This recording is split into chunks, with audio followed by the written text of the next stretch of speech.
नमस्कार दोस्तों, मेरे चैनल में आप सभी का हार्दिक स्वागत है। दोस्तों, आज हम बात करेंगे श्रावण पूर्णिमा की, सावन के महीने की पूर्णिमा की। और सावन के महीने की पूर्णिमा का जिक्र आते ही आप सब समझ ही गए होंगे कि उस दिन एक बहुत ही सुंदर पर्व आता है जिसका नाम है रक्षाबंधन। दोस्तों, यह पर्व श्रावण माह के शुक्ल पक्ष की पूर्णिमा को मनाया जाता है।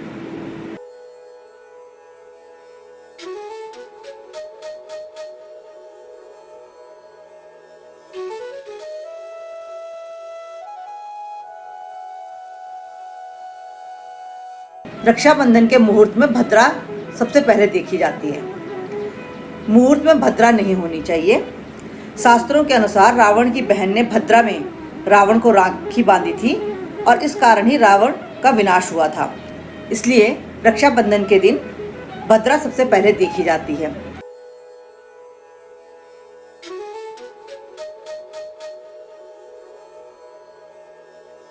दोस्तों, रक्षाबंधन की सामान्य पूजन विधि तो यही है कि हम बहनें थाली में चंदन, रोली, मिष्ठान, धूप, दीप रखकर और वहाँ पर राखी रखकर अपने भाई की पहले उस दीपक से आरती उतारते हैं और साथ ही भाई को मिठाई खिलाते हैं और उसके कलाई पर रक्षा सूत्र बांधते हैं, राखी बांधती हैं।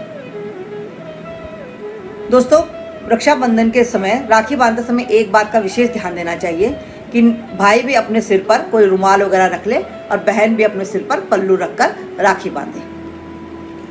दोस्तों, हमारी परंपरा में हर चीज़ के पीछे एक मान्यता है, एक आधार है। रक्षाबंधन की बड़ी धार्मिक मान्यताएं भी हैं, पौराणिक मान्यताएं भी हैं। दोस्तों, शुरुआती दौर में ब्राह्मण अपने यजमानों के घर जाकर उन्हें धागा बांधकर आशीर्वाद देते थे, उनकी मंगल कामना की प्रार्थना करते थे और साथ ही उन्हें जनेऊ भी देते थे। यह पर्व रक्षा करने का पर्व कहा जाता है। हमारी परंपरा वेदों से शुरू होती है। पहले ब्राह्मण यजुर्वेद का पाठ इसी दिन से शुरू करते थे, इसलिए शिक्षा प्रारंभ करने के लिए भी यह दिन बड़ा ही शुभ और महत्वपूर्ण माना जाता है। श्रावण मास के दिन दान पुण्य करने का भी बड़ा महत्व है। अपनी बहनों को उपहार में हम जितना भी अपनी यथाशक्ति दे सकें तो बड़े शुभ माना जाता है। दोस्तों, रक्षाबंधन भाई बहन के रिश्ते का प्रसिद्ध पर्व है। रक्षा का मतलब होता है सुरक्षा और बंधन का मतलब होता है बाध्य। रक्षाबंधन के दिन बहनें भगवान से अपने भाइयों की तरक्की के लिए प्रार्थना करती हैं और भाई भी उनकी रक्षा का वचन देते हैं। राखी के त्यौहार के बारे में कई धार्मिक और पौराणिक प्रसंग भी हैं। भविष्य पुराण में वर्णन मिलता है कि देव और दानवों के बीच जब युद्ध शुरू हुआ था तो दानव देवताओं पर हावी होने लगे। भगवान इंद्र इससे बड़े चिंतित हुए और अपने गुरुदेव बृहस्पति के पास गए और सारी व्यथा सुनाई। पास में बैठी हुई उनकी पत्नी इंद्राणी ने जब यह सुना तो उन्होंने रेशम का धागा मंत्रों की शक्ति से पवित्र करके गुरुदेव बृहस्पति को दिया कि वह उनके पति के हाथ पर बांध दे। और संयोग से यह दिन श्रावण पूर्णिमा का दिन था। यह रक्षा सूत्र देवगुरु बृहस्पति ने इंद्र के हाथों में बांधते समय निम्नलिखित स्वस्ति वाचन किया था। यह श्लोक पढ़ा था, जो श्लोक इस प्रकार से है। एन बद्धो बलि राजा दानवेंद्रो महाबला तेन त्वामनु बद्धनामी रक्षे माचल माचल। तेन त्वामनु बद्धनामी रक्षे माचल माचल। यह मंत्र पढ़कर देवगुरु ने इंद्र के हाथ पर वह रेशमी धागा बांधा था, जिसका अर्थ यह है कि जिस रक्षा सूत्र से महान शक्तिशाली दानवेंद्र राजा बलि को बांधा गया था उसी सूत्र से मैं तुम्हें बांधता हूँ। हे राखी, हे रक्षके, तुम अडिग रहना, अपने संकल्प से कभी विचलित मत होना।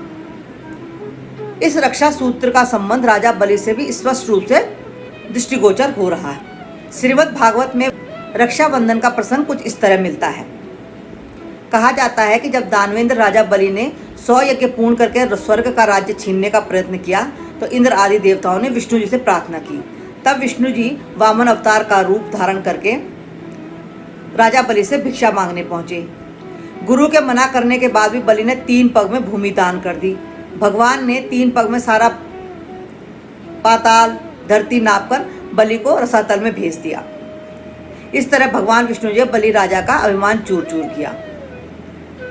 कहते हैं कि रसातल में जाने के बाद राजा बलि ने अपनी भक्ति के बल से भगवान से यह वचन मांग लिया कि वह दिन रात मेरे सामने रहें। कहीं कहीं पर वर्णन मिलता है कि उन्होंने उन्हें द्वारपाल बनने का वचन मांगा। इस तरह भगवान विष्णु जी पाताल लोक में बलि के पास ही रहने लगे। जब भगवान जी घर नहीं लौटे तो लक्ष्मी जी बहुत परेशान हुई और उन्होंने नारद जी से इसका उपाय पूछा। नारद जी ने उन्हें उपाय बताया तो लक्ष्मी जी ने राजा बलि के पास जाकर उन्हें रक्षाबंधन बांधकर अपना भाई बनाया और अपने पति को द्वारपाल के पद से मुक्ति देने का वचन मांगा। और इस दिन इस तरह वो अपने पति को भगवान बलि के हाथों से छुड़ाकर ले आई। कहते हैं कि यह दिन श्रावण मास की पूर्णिमा तिथि का दिन था। तो दोस्तों, यह थी छोटी छोटी रक्षाबंधन से जुड़ी हुई कहानियाँ।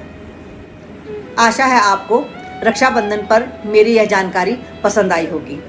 दोस्तों, रक्षाबंधन का यह पवित्र पर्व हम सबके लिए शुभ हो, कल्याणकारी हो। इसी के साथ आज यहीं पर विराम करते हैं। आपको अगर मेरी यह जानकारी अच्छी लगी तो आप इसे कमेंट्स कीजिए, लाइक शेयर भी कीजिए और मेरे चैनल को सब्सक्राइब जरूर कीजिए।